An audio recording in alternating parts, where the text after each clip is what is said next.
Kita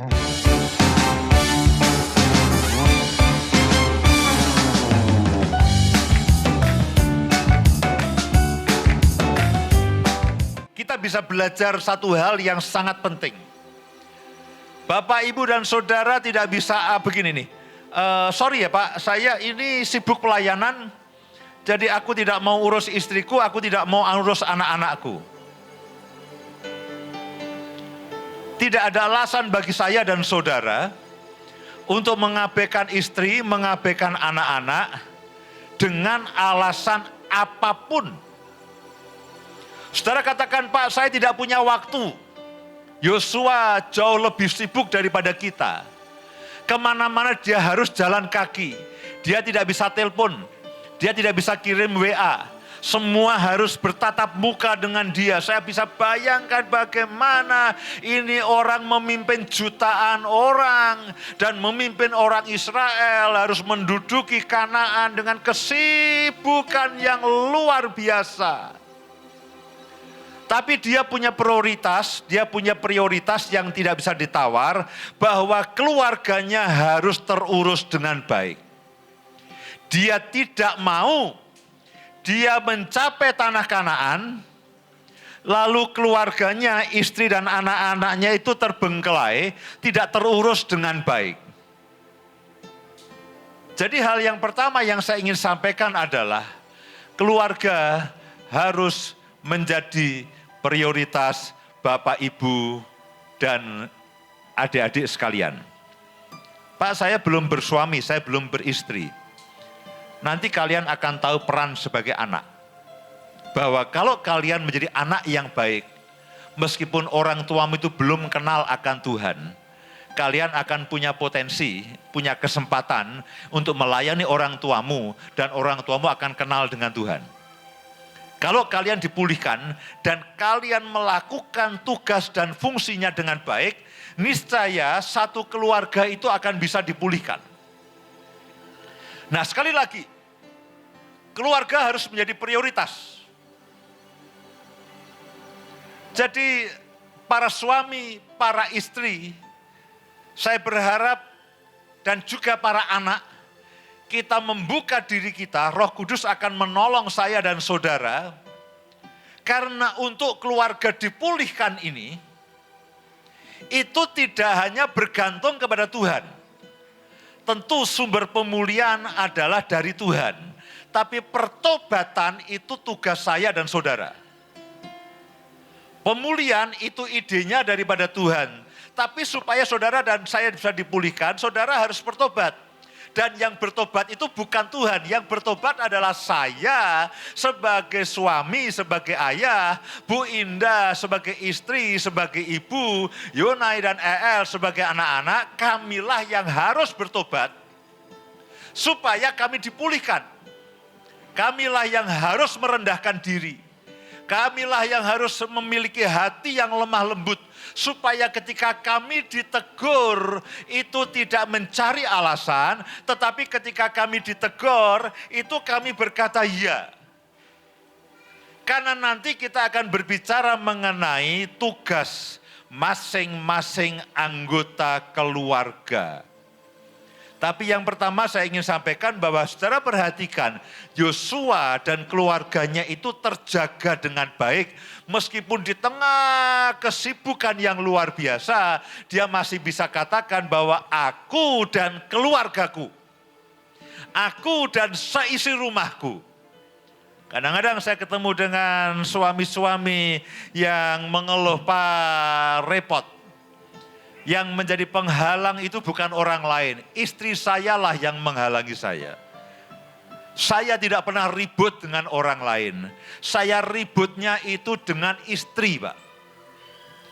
Kadang-kadang istri saya juga dengar banyak kisah.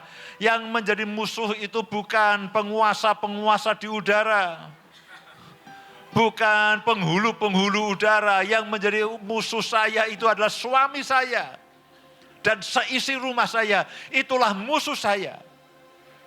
Kadang-kadang kita bertemu dengan orang tua yang musuhnya itu anak-anaknya.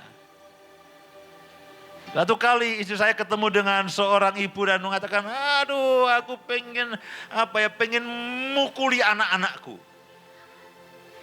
Anak-anak juga mengatakan, aku bisa menghormati orang lain. Aku bisa menghormati guru, aku bisa menghormati pendetaku. Tapi sorry, aku tidak pernah bisa menghormati ayah dan ibuku. Nah, ada yang aneh. Sementara Yosua katakan, aku dan seisi rumahku. Aku dan keluargaku punya visi yang sama. Aku dan keluargaku punya keyakinan yang sama. Aku dan keluargaku punya kesepakatan yang bersama. Kami akan terikat beribadah kepada Tuhan. Nah, pada siang hari ini saya berharap Bapak Ibu membuka hati. Anak-anak membuka hati. Jangan keraskan hati dan jangan mencoba mencari alasan-alasan yang lainnya. Pertobatan selalu dimulai dari diri kita masing-masing. Pertobatan bukan dari orang lain. Para ayah, pertobatan dimulai daripada ayah dan para suami. Para ibu, pertobatan dimulai dari para istri dan para ibu. Anak-anak, pertobatan juga dimulai daripada anak-anak. Jangan salahkan orang lain. Kemudian Kejadian pasal pertama ayat yang ke-27. Keluarga suami istri itu merupakan gambaran daripada Tuhan sendiri. Kejadian pasal yang pertama ayat yang ke-27, maka Allah menciptakan manusia itu menurut gambarnya.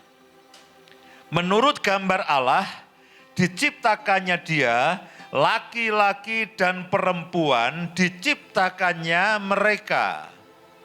Yang pertama, laki-laki dan perempuan, suami dan istri, itu merupakan gambaran daripada Tuhan yang saya dan saudara layani. Jadi kadang-kadang saya sulit mengerti kalau ada orang yang mau untuk mengorbankan keluarganya untuk Tuhan, untuk pelayanan.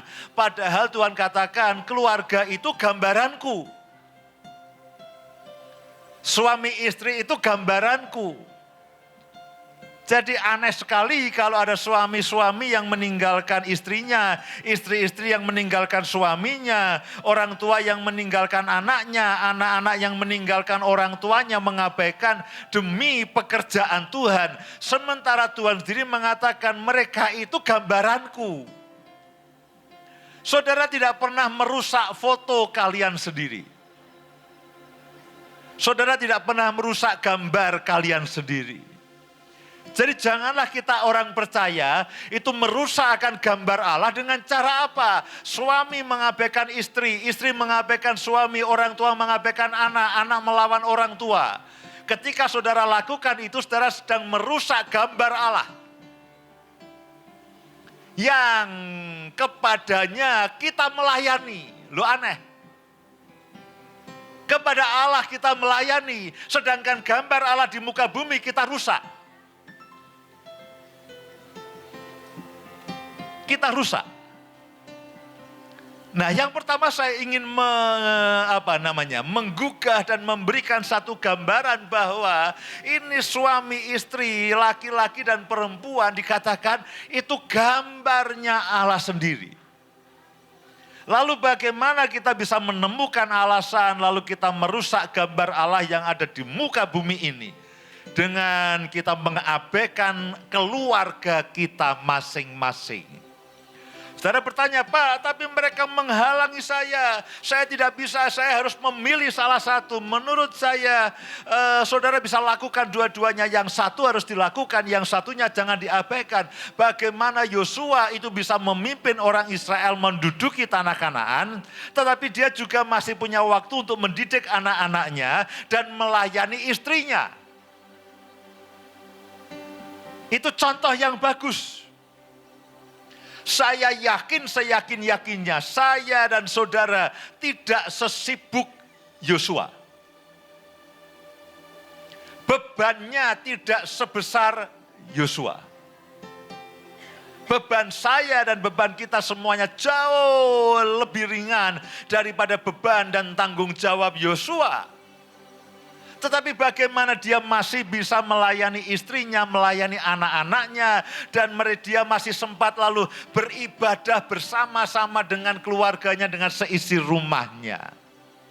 Saya berharap bagian yang pertama ini akan menyadarkan Bapak Ibu dan semua adik-adik di sini bahwa suami, istri, laki-laki, perempuan, Allah Bapa, Allah Anak, Allah Bapa, Allah Roh Kudus, Allah Anak, kemudian suami, istri dan anak-anak ini semuanya itu adalah merupakan gambaran daripada Bapa di surga. Karena itulah keluarga harus dipulihkan. Karena itulah iblis punya prioritas. Pertama yang dirusak adalah keluarga. Betul ya? Betul ya, keluarga ya. Lalu Adam dan Hawa saling menyalahkan. Betul, Adam dan Hawa saling menyalahkan, lalu anak-anak mereka saling membunuh. Saling membunuh. Jadi keluarga pertama itu rusak. Dirusak oleh si jahat. Dan iblis punya prioritas tinggi untuk merusak keluarga. Karena begitu keluarga itu rusak, gambar Allah di muka bumi ini rusak. Efesus pasal yang kelima. Ayat yang ke-32.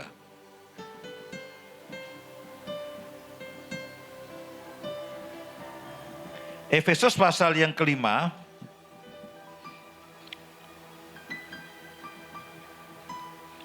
Ayat yang ke-32.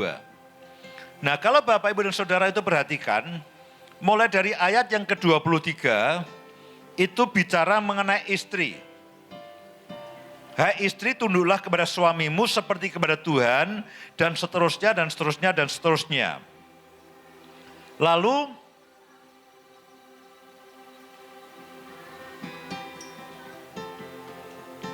ayat yang ke-25.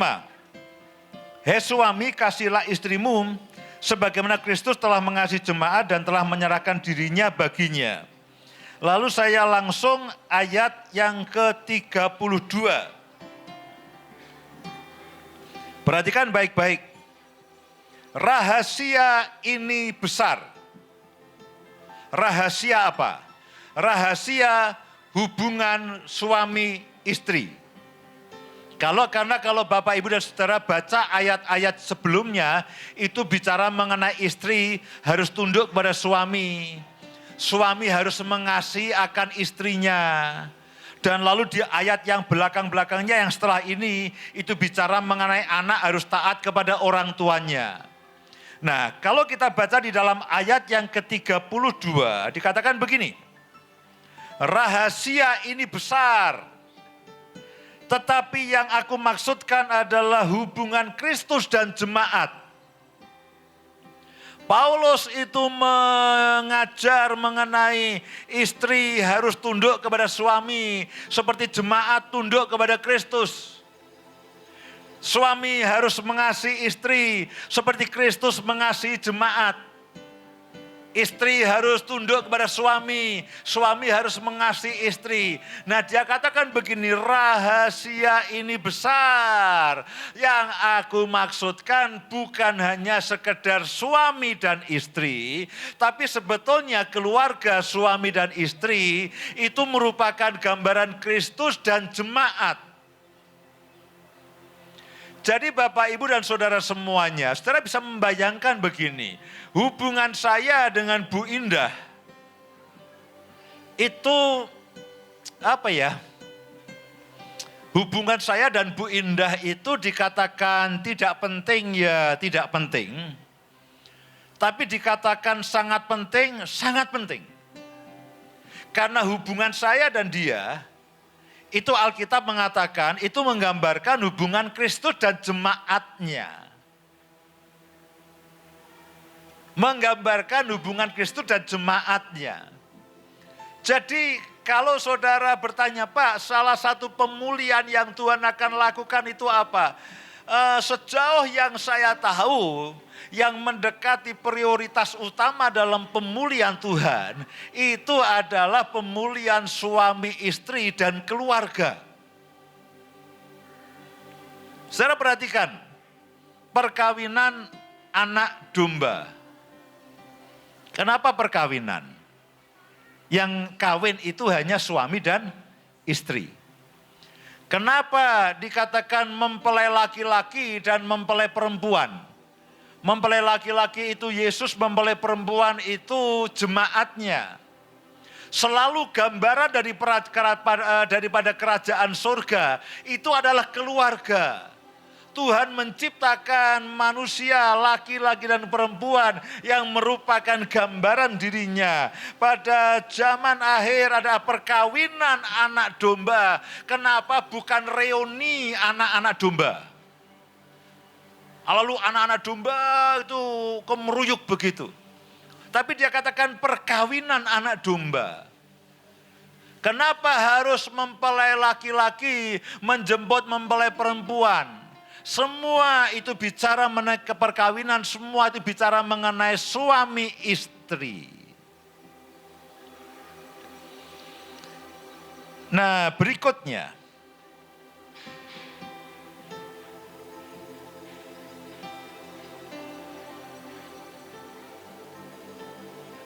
Jadi ada suami, ada istri, lalu ada anak-anak.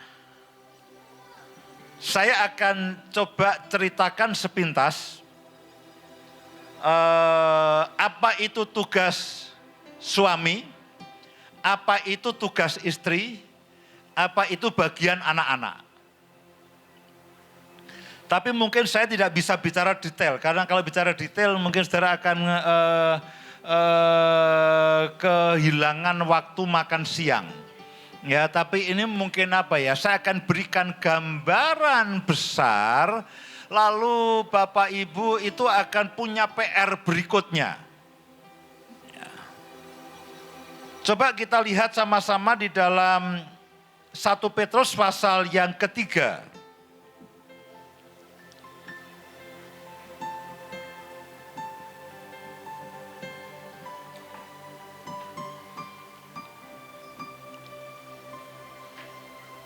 Ya, setelah ini kedua anak saya akan saya kasih kesempatan waktu bicara, lalu nanti Pak Freddy, Bu Lani tambahlah sedikit. Ya, Bu Lani kan mengasuh banyak anak toh, jadi punya pengalaman ini loh anak-anak nakal seperti ini begitu. Ya, Pak Freddy ini keluarga masa depan, jadi perlu bicara juga. Nah, tapi begini, 1 Petrus pasal yang ketiga ayat yang pertama. Demikian juga kamu, hei istri-istri. Ya, saya akan wakili istri saya bicara, karena dia sering bicara mengenai ini. Demikian juga kamu, hei istri-istri, tunduklah kepada suamimu, supaya jika ada di antara mereka yang tidak taat kepada firman, mereka juga tanpa perkataan dimenangkan oleh apa? Kelakuan istrinya, bukan omongan istrinya, oleh kelakuan istrinya. Dikatakan begini, hai istri, tolong lambaikan para istri dan para wanita. Hai istri, jangan banyak omong. Loh ya, Alkitab ngomong begitu. Ya, kalau ada suami, Pak suami saya itu tidak mau ini Pak, padahal sudah saya cereweti tiap hari. Siapa yang suruh cerewet? Ya, Alkitab mengatakan istri akan memenangkan suami dengan apa? Kelakuannya. So, ibu-ibu tidak percaya, mau cari terjemahan yang lain silahkan. Cari terjemahan, Pak, saya mau cari terjemahan yang bukan kelakuan, tapi dengan omongan. Tidak ada, saya sudah cari nggak ada. Ya. Nah jadi begini, yang pertama istri dikatakan tunduk kepada suami. Tunduk itu kalau definisinya Bu Indah, itu mendukung, sepakat dengan yang menjadi keputusan suami. Masih seperti itu Bu Indah? Belum ada ralat ya? Oke, belum ada ralat. Itu yang dia selalu ajarkan kepada para wanita dan kepada para istri dan kepada dirinya sendiri. Bahwa istri yang tunduk itu begini, dia menghormati suaminya, dia mendengarkan apa yang diomongkan suaminya, dan biasanya suami juga banyak omong, dan istri yang baik akan mendengarkan banyak sekali omongan suaminya, lalu sepakat dan mendukung. Halo para ibu-ibu, saya lihat wajahmu termenung dengan sedih. Pak, kok begitu ya? Loh, ya memang begitu. Alkitab ngomong begitu. Jadi kalau istri tunduk, itu istri itu begini, dia akan mendengarkan yang diomongi suaminya seperti dia mendengarkan kepada Tuhan. Tunduklah kepada Tuhan, kepada suamimu seperti jemaat tunduk kepada Kristus. Dengarkan, lalu sepakati yang diomongkan suamimu. Katakan, aku sepakat dengan ayah, aku sepakat dengan bapak, aku sepakat dengan papa, dan aku mendukung. Itu artinya tunduk. Pak, bisa dimodifikasi tidak? Tidak bisa. Nah, ayat yang ke-7 itu bicara mengenai suami. Demikian juga, hei kamu suami-suami, hiduplah bijaksana dengan istrimu, sebagai kaum yang lebih lemah. Hormatilah mereka, istri, sebagai teman pewaris dari kasih karunia, yaitu kehidupan supaya doamu jangan terhalang. Hei suami, hai bapak-bapak dan hai para laki-laki, tolong lambaikan tangan. Suami yang hidup bijaksana itu kepada istri berarti begini. Suami ini akan memperhatikan istrinya, dia akan memperhatikan apa yang menjadi kesukaannya, dia akan memperhatikan apa yang menjadi kebutuhannya. Dia akan memperhatikan apa yang tidak disukai oleh istrinya. Untuk yang disukai oleh istrinya, dia akan berupaya memenuhinya. Jadi saya harus belajar apa yang disukai istri saya, apa yang dia tidak sukai. Yang disukai saya akan memberikan apa yang dia sukai. Yang dia tidak sukai, saya akan menghindarinya. Dan saya harus menghormati dia. Bahwa istri juga harus menghormati suami, iya. Tapi suami juga harus menghormati istri. Nah, sebelum saya serahkan kepada anak-anak saya, begini saudaraku. Yang saya dapati adalah para laki-laki itu ketika mereka berkeluarga, ketika mereka bekerja, bahkan ketika mereka melayani. Demikian juga para istri, ketika mereka menjadi istri, ketika mereka melayani, atau mungkin mereka juga bekerja.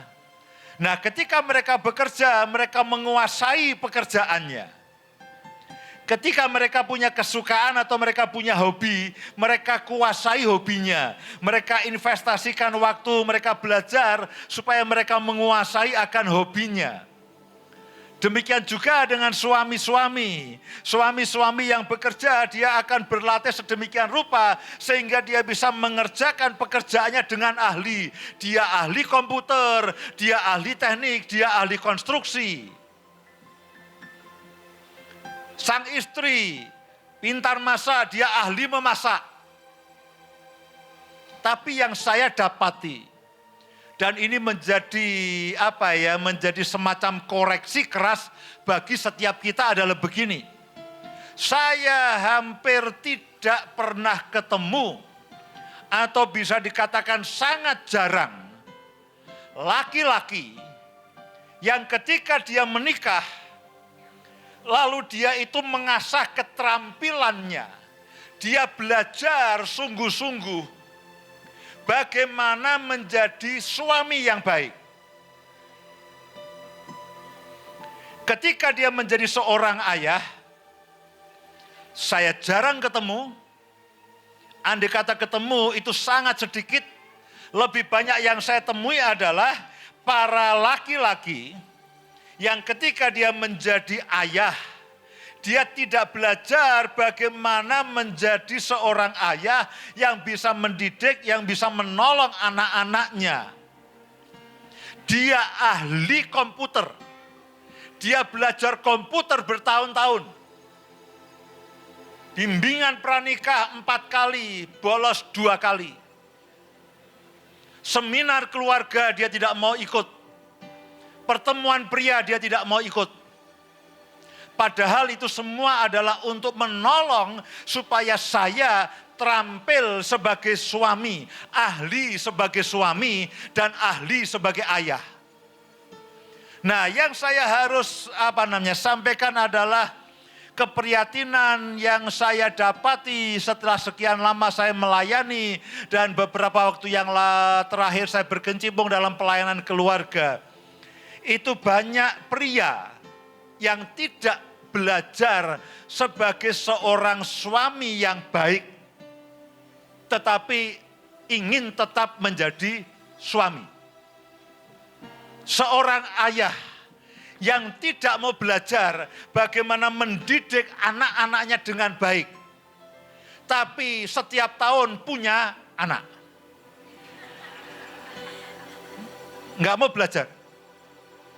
Akibatnya apa?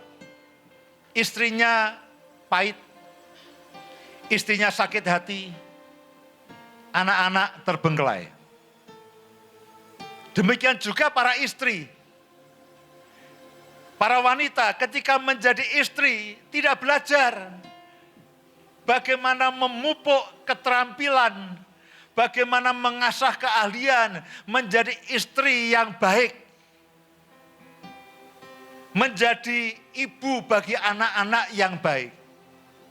Nah, saya melihat keterampilan anggota keluarga ini itu banyak diabaikan. Kita pikir kita bisa dengan sendirinya. Yang saya dapati tidak. Pada waktu saya menjadi seorang suami, saya pikir saya bisa menjadi seorang suami. Saya entah belajar dari mana, sebagian belajar dari orang tua saya, sebagian belajar dari guru-guru, sebagian belajar dari lingkungan. Saya pikir saya bisa menjadi seorang suami, saya pikir saya bisa menjadi seorang ayah. Ternyata 10-15 tahun pertama perkawinan kami berantakan. Karena apa? Karena masing-masing anggota keluarga itu tidak belajar. Saya belajar menjadi insinyur itu 5 tahun kurang lebih. Tapi saya tidak pernah belajar menjadi seorang suami. Saya pikir saya bisa sendiri. Ternyata tidak bisa. Bahwa beberapa tahun terakhir Tuhan mulai bekerja, mulai menunjukkan, itu puji Tuhan. Tapi kami kehilangan sangat banyak waktu. Dan kami harus menanggung banyak luka di dalam hati kami. Yang acap kali untuk sembuh itu butuh upaya dan butuh waktu. Jadi sebelum saya serahkan kepada kedua anak saya sebagai saksi hidup, tapi mereka akan berbicara bagaimana menjadi anak yang baik. Mereka tidak akan menceritakan lukanya ketika ayah dan ibunya itu masih belum baik. Itu untuk dicerita di rumah saja ya. Kamu harus cerita bagaimana menjadi anak yang baik. Mana yang satunya? El mana? Ya. Jangan ceritakan bagaimana dalamnya lukamu. Ya, itu Yesus sudah menebus di kayu salib 2000 tahun yang lalu. Alkitab mengatakan semua penderitaan dan semua kesengsaraan itu sudah aku tanggung. Jadi kamu tidak perlu menceritakan lagi. Yang perlu kamu ceritakan adalah bagaimana kamu harusnya taat pada orang tua. Itu namanya mengintimidasi. Itu namanya menasehati. Ya, jadi begini, maksud saya begini. Para ayah, para suami harus belajar bagaimana menjadi suami yang baik. Ujiannya setiap hari. Kapan Pak lulusnya? Tidak ada lulusnya, ujian terus. Sampai nanti diangkat-angkat ke surga. Para suami, para ayah harus belajar bagaimana menjadi seorang ayah. Demikian juga para ibu, para istri harus belajar. Harus belajar dan harus praktek setiap hari. Silakan Yona dan EL maju. Yona duluan apa EL duluan? Yona duluan lalu baru EL ya. Yuk silakan. Ingat nasihat ayah. Sudah lihat bagaimana cara mengintimidasinya tadi? Bisa dibayangkan kalau di rumah seperti apa berarti ya. Oke. Selamat siang. Nama saya Yonai, saya anak dari Bapak Pendeta Lukas Yusyanto. MTH, siap. Ada MTH-nya, siap, oke. Untuk menjadi anak yang baik itu gimana ya? Kita harus bisa jalanin prosesnya sih, sejujurnya.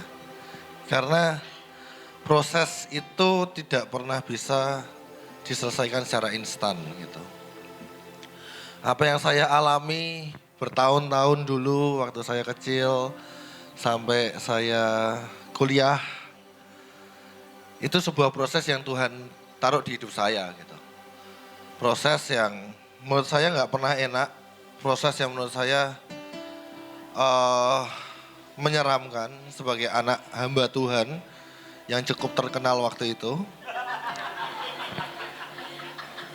Dan itu melelahkan gitu, Bapak Ibu, teman-teman. Itu melelahkan, maksudnya dalam artian, karena saya nggak boleh cerita vulgar sih, jadi saya harus agak tahan-tahan. Atau karena ya, ya kan, jadi itu tidak mengenakan buat saya. Tapi saya bersyukur untuk hari ini.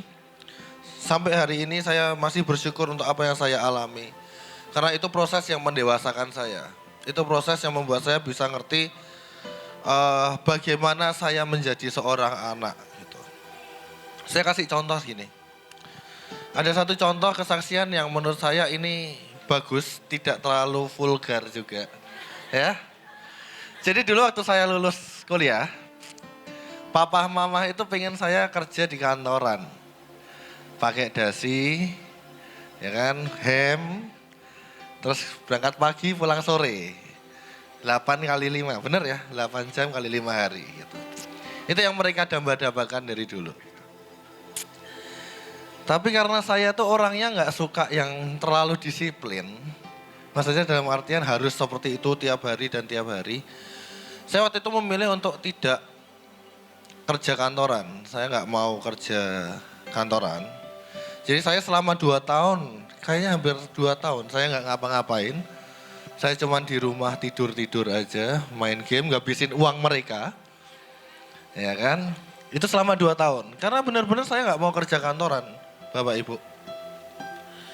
Dan akhirnya, saya tahu satu hal gini.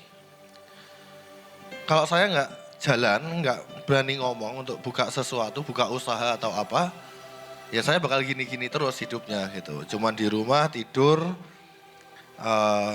pergi makan sama pacar saya, terus pulang tidur main game, gitu-gitu aja kerjanya. Akhirnya waktu itu saya memberanikan diri gitu. Pak mah saya mau buka usaha aja deh daripada kerja kantoran gitu. Alasannya nggak diterima-terima padahal nggak pernah daftar sih. Sejujurnya nggak pernah daftar kantor manapun tidak pernah. Jadi saya ngomong ke mereka, saya ngomong belak-belakan kenapa saya nggak mau kerja kantoran, saya pengennya begini. Kalau dulu alasannya rohani sih, karena biar bisa melayani Tuhan. Ya. Sejujurnya malas bangun pagi, itu aja sih sebenarnya. Sebenarnya itu. Jadi waktu itu akhirnya saya ngerti gini, untuk menjadi seorang anak yang baik, kita nggak perlu bersikap baik terus itu. Kita nggak perlu jadi orang yang terlihat sempurna, anak yang sempurna. Anak yang nggak punya cacat, nggak punya salah, nggak punya apa, enggak. Kalau kita mau jadi anak yang baik, kita cuma butuh komunikasi. Omongin yang ada di diri kita, apa yang kita rasakan, apa yang kita pikirkan, apa yang kita inginkan, kita komunikasikan. Saya percaya orang tua tidak akan pernah memaksa kita kalau kita nggak mau. Saya percaya itu. Mereka tidak akan pernah mau memaksa kita melakukan apa yang mereka mau kita lakukan kalau kita nggak mau. Asal kita ngomong. Asal kita mau berkomunikasi. Jadi saya bersyukur gitu. Proses hidup saya akhirnya saya menemukan. Untuk masa yang saya lewati hampir 20 tahun. Saya menemukan satu hal gitu. Untuk kami sama-sama jadi keluarga yang enak gitu. Keluarga yang enak itu dalam artian. Ya tetap ada konflik sih. Cuman konfliknya itu bisa selesai tanpa perlu apalah kasar atau apa gitu. Kita cuma butuh yang namanya komunikasi. Sebagai anak mau ngomong ke orang tua, berani ngomong ke orang tua. Sebagai orang tua mau mendengarkan apa yang anaknya inginkan. Bisa dilihat sekarang hidup kami sangat bahagia. Ya. Hidup kami sangat bahagia, kami bisa melayani Tuhan bersama-sama. Kami bisa jalan-jalan sama-sama ya. Kalau dulu nggak ada jalan-jalan. Boro-boro jalan-jalan, pulang aja males. Kalau dulu. Silakan Mas El.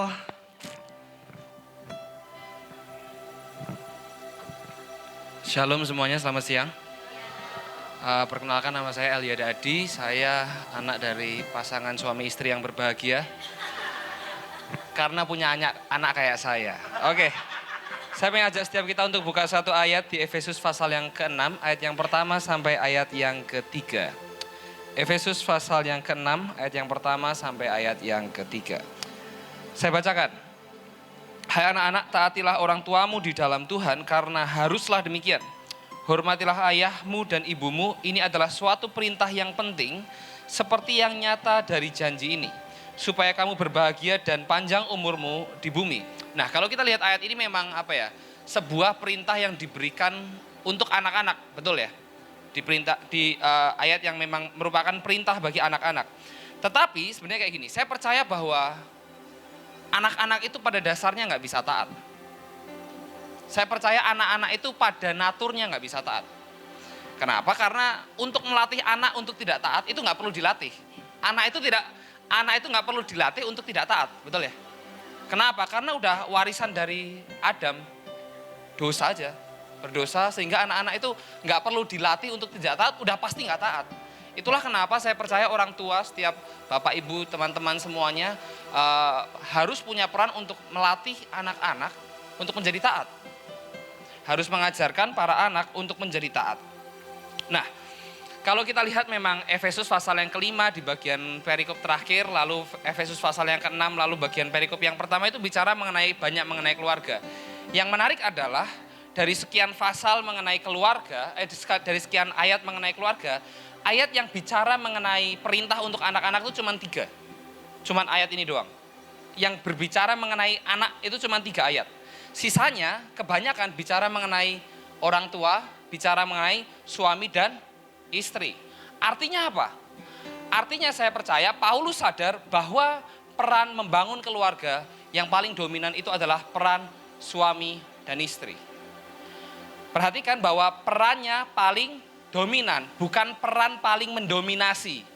Itu 2 hal yang berbeda. Peran yang paling dominan bukan peran untuk mendominasi. Pak Yus, Bu Indah, perhatikan firman Tuhan. Bukan untuk mendominasi. Dominan tapi tidak mendominasi.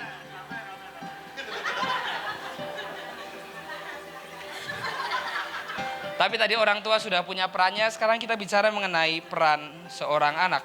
Tadi kita lihat bahwa, hai anak-anak taatilah orang tuamu di dalam Tuhan. Ada 2 alasan yang saya percaya bisa membawa para anak, mungkin juga bisa diajarkan kepada anak-anaknya nanti. Saya percaya di sini yang anak-anak nggak terlalu banyak, banyakkan orang tua, mungkin bisa diajarkan kepada anak-anaknya nanti. Alasan yang pertama adalah di dalam Tuhan. Artinya gini, taat di dalam Tuhan itu seperti gini.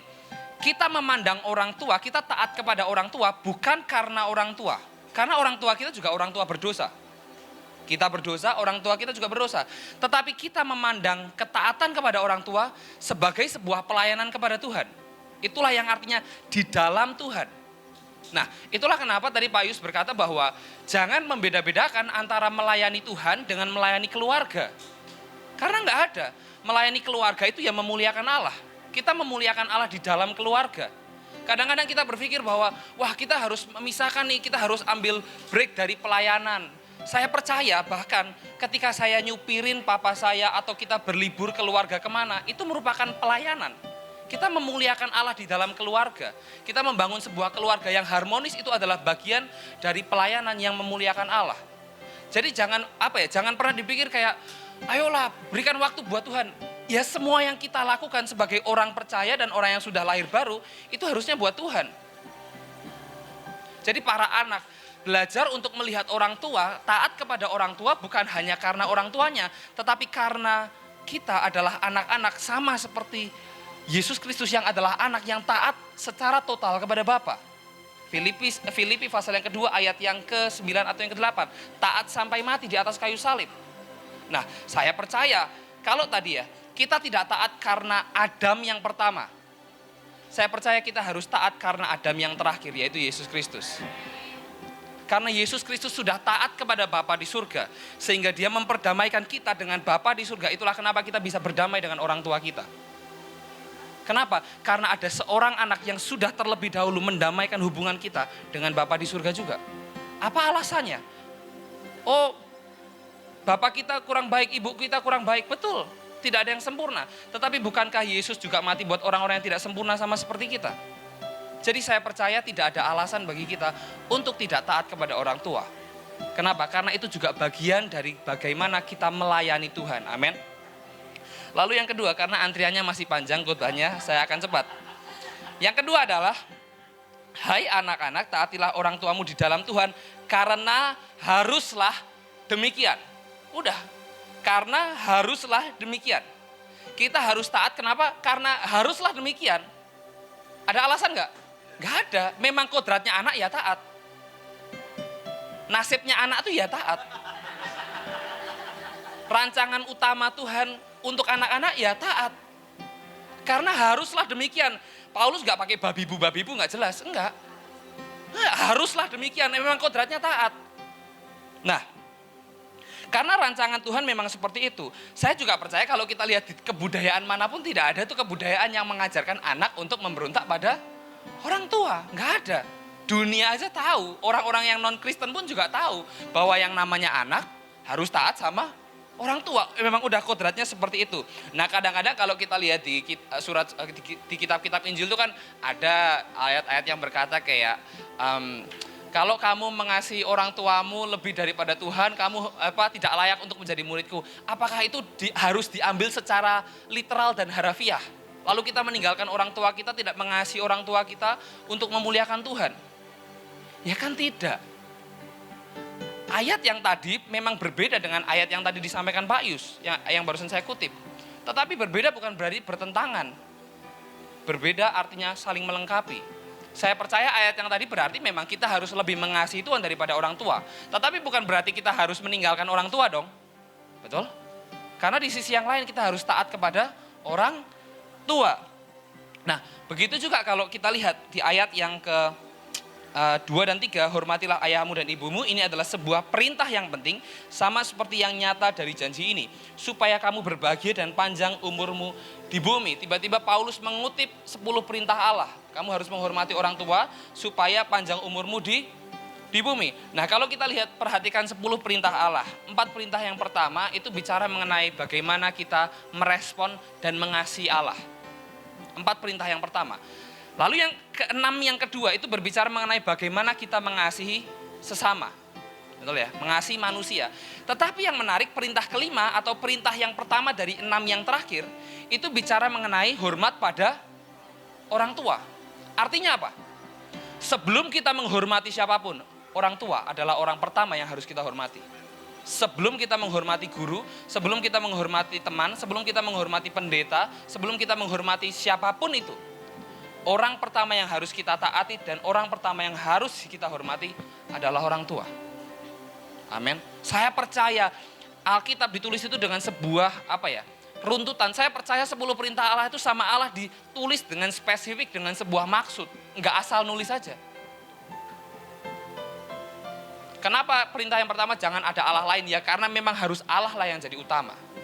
Tapi kalau kita lihat sebelum masuk ke perintah-perintah lain mengasihi sesama, yang harus kita kasihi, yang harus kita taati, yang harus kita hormati, yang pertama adalah orang tua. Amin. Dan kalau kita lihat dari ke-6 perintah tentang mengasihi manusia atau mengasihi sesama, hanya ada satu perintah yang mengandung janji. Yang mengandung janji tidak hanya janji, tetapi mengandung janji mengenai berkat. Yaitu apa? Menghormati orang tua. Kita lihat ayatnya sekali lagi di ayat yang kedua dan ayat ketiga. Hormatilah ayahmu dan ibumu, ini adalah suatu perintah yang penting. Seperti yang nyata dari janji ini. Ada sebuah janji yang membuat perintah ini menjadi sangat penting, yaitu supaya kamu berbahagia dan panjang umurmu di bumi. Amin. Jelas. Hanya ada satu perintah di antara 6 perintah lain yang mengandung janji. Artinya apa? Tuhan sengaja mengistimewakan perintah ini untuk kita taati. Amin. Saudara boleh melayani Tuhan tanpa menghormati orang tua, tapi saya yakin gak bahagia. Bagaimanapun juga di dalam hatimu ada sebuah kegelisahan. Kenapa? Karena kamu tahu kamu meninggalkan orang-orang yang sangat berjasa di dalam kehidupanmu. Amin. Maka dari itu saya mengajak para anak, para orang tua, ayo kita sama-sama belajar untuk mengambil peran yang benar, mengambil peran yang nyata secara aktif.